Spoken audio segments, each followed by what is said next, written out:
So hello everyone, welcome back to the channel. In today's video we are going to see the problem top view of a binary tree. So in this is a basically the problem of a tree, and we have already covered some of the previous questions similar to this, which were like right view of a tree and left view of a tree. While doing the right view of a tree and left view of a tree, we were doing the level order traversal in line by line fashion.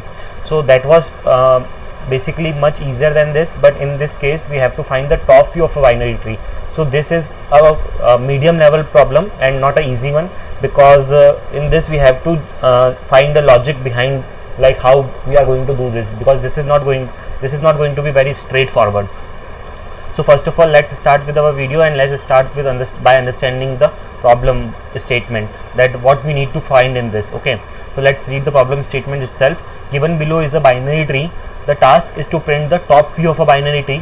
Top view of a binary tree is set of nodes visible when the tree is viewed from the top. For the given below tree, this is the tree given below, the top view of it will be 42137. So let us see how we are finding the top view of a given binary tree. So for example, we have this given binary tree where the root node is 1 and it has two children nodes 2 and 3, and similarly 2 has its own two child nodes which are 4 and 5, and 3 has 6 and 7. So how we will find the top view of a binary tree? So when we will look from the top to this binary tree, what all nodes that are visible to us, that will be considered while printing out the output. So if we are seeing from the top, we can see 4, right? Also we can see 2, we can see 1. Okay, we cannot see 5 and 6 because 5 and 6 are coming beneath 1. So that is why when we are seeing from the top, only 1 is visible to us. Okay, and then 3 is also visible to us, and 7 is also visible to us from the top. So we are printing all the nodes that are visible to us from the top view. So this is called as the top view of a given binary tree. So you can see we have to skip those nodes which are coming beneath or which are not visible from the top. Okay, so if you are seeing this like video of top view for the first time, then you might think that it is a very hard question, but I'll guarantee you that it is not that tough. If you will watch 2 or 3 times, or if you will try to solve it on your own 2 or 3 times, you will get the logic behind this, and this is not a very much difficult problem. So let's start with the solution and the logic for this problem. So how are we going to start?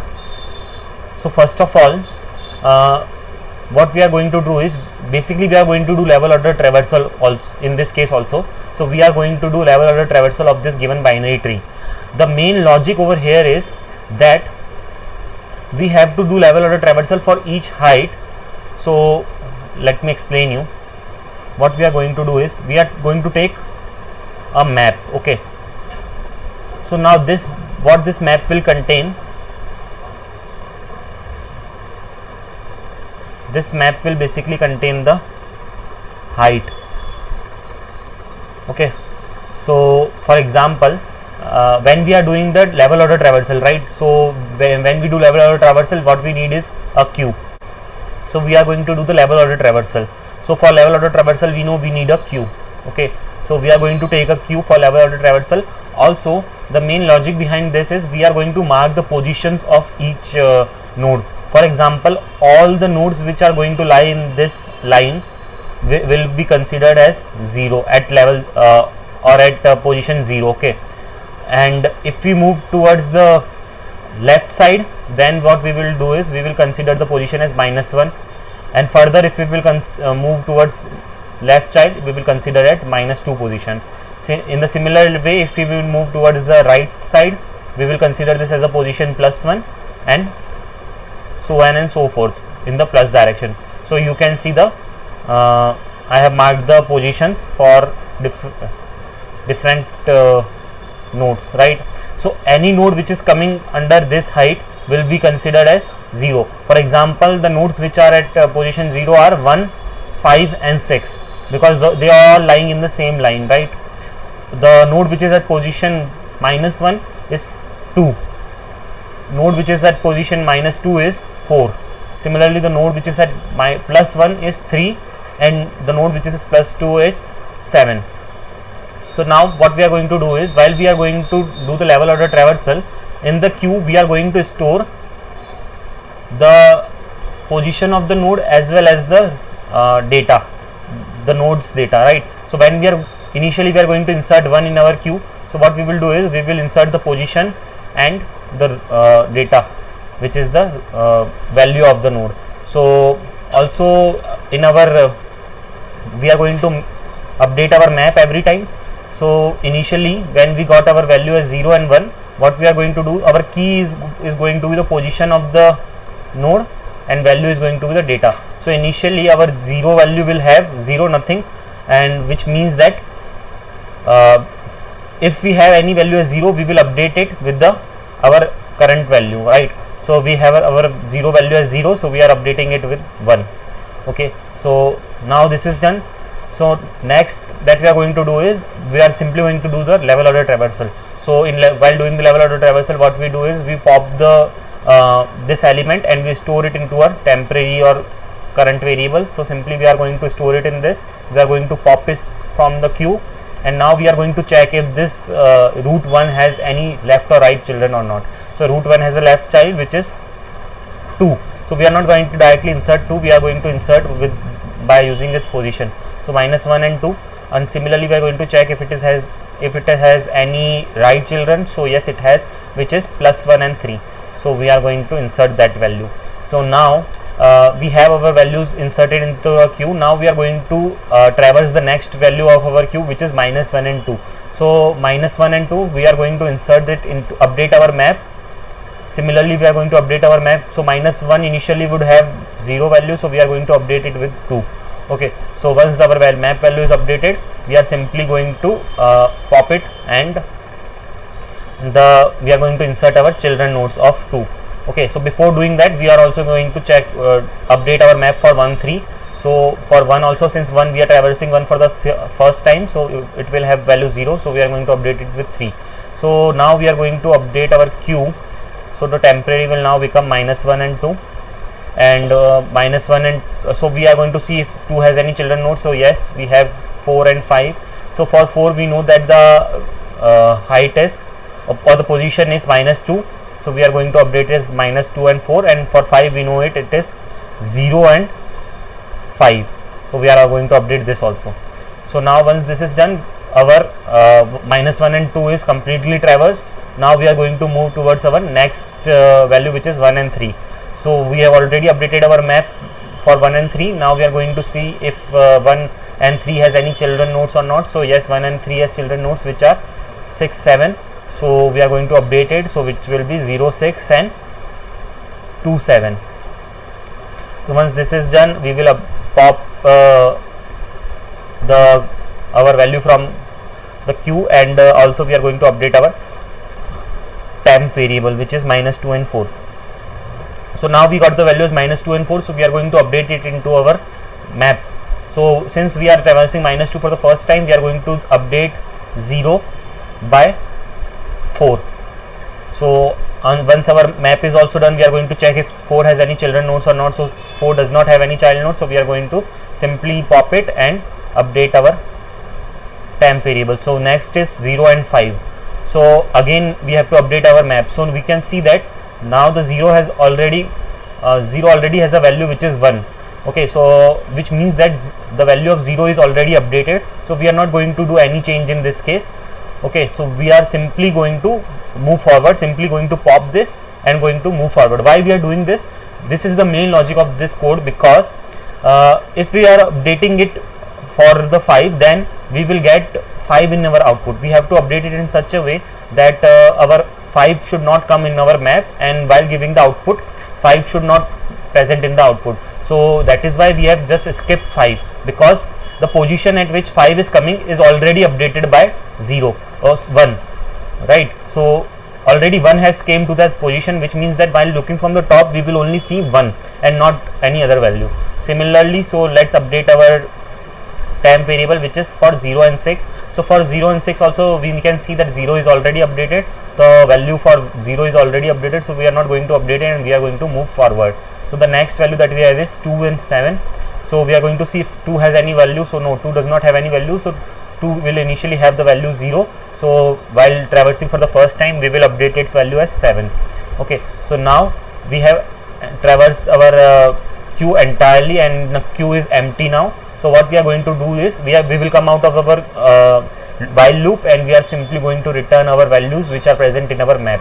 So as you already know, that map will return in increasing order. So at the starting it will give the output as 4, because the key of 4 is -2. Then the next key, which is -1, so it will print 2, and then 0, which is 1, and then for 1, which is 3, and then for 2, which is 7. So you can see that we have got the exact same output. So how we are going to present only the value?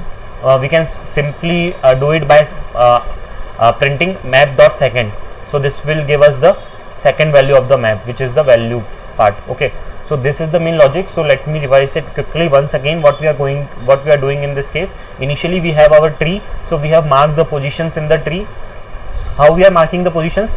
We are simply taking the position of the root node, which is 0, and whenever we are going towards the left side, we are doing a -1, and whenever we are moving towards the right side, we are doing a +1 to the position value. Okay, so for example, we are at position 0 for the root 1. So whenever we move towards the right child, the position of 3 will be +1. So if we move towards the right child of 3, we will get to the node 7.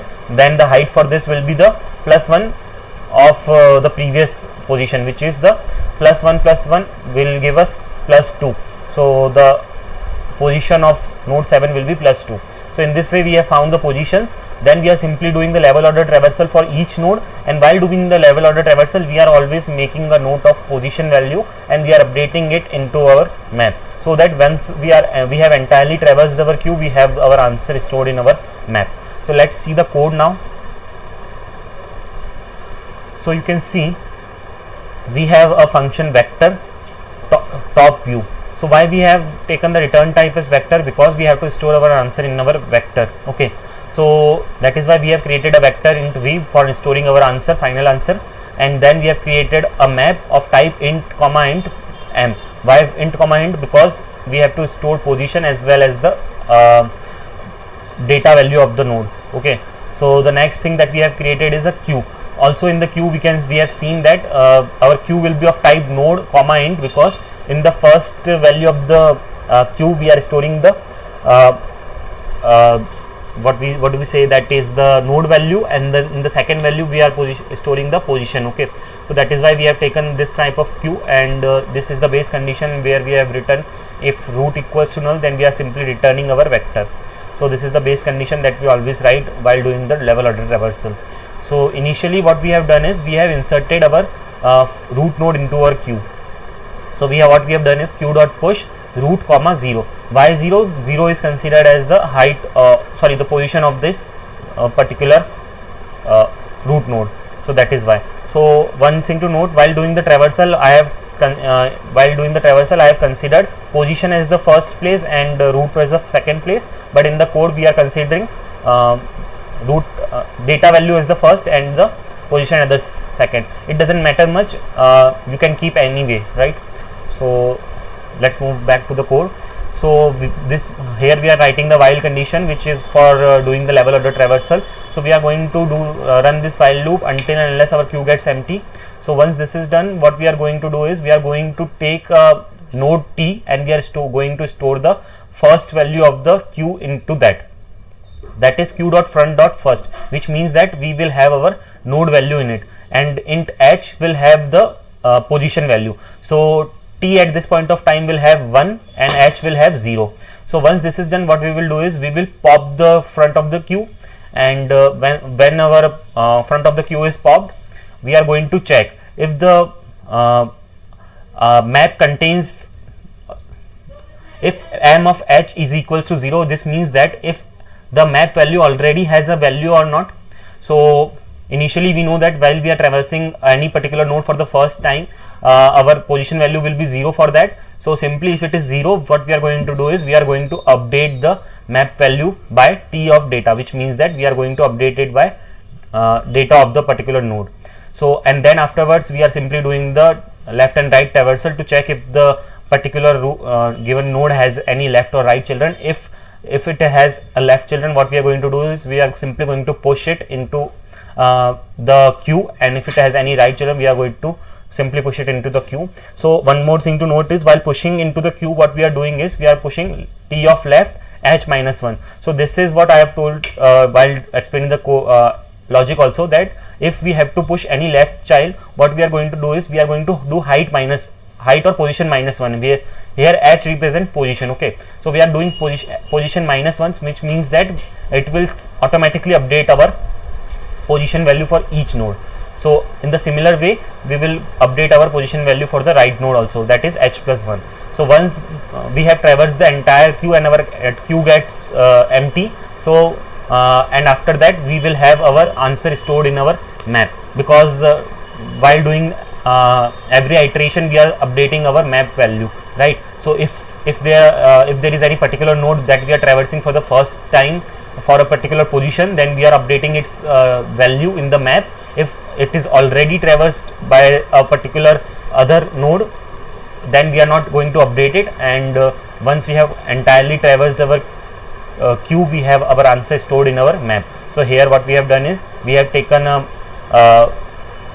vector and we are pushing back the second value of the map into our vector. So for auto x colon m v dot pushback x dot second, which means that we are updating our vector with the second value. So let's now try to run this code. So let's now try to submit it. So it has compiled successfully. So the problem is solved successfully. So you can see that we have done this code of top view of a binary tree. So as I already told before the starting of the video, that if you are seeing this for the first time, this problem might seem complicated to you, but if you will try to solve it on your own, then you will get the idea and logic behind it, and this will seem much easier to you. So if you have any doubts regarding this problem, you can ask me in the comment section. Okay, thanks for watching.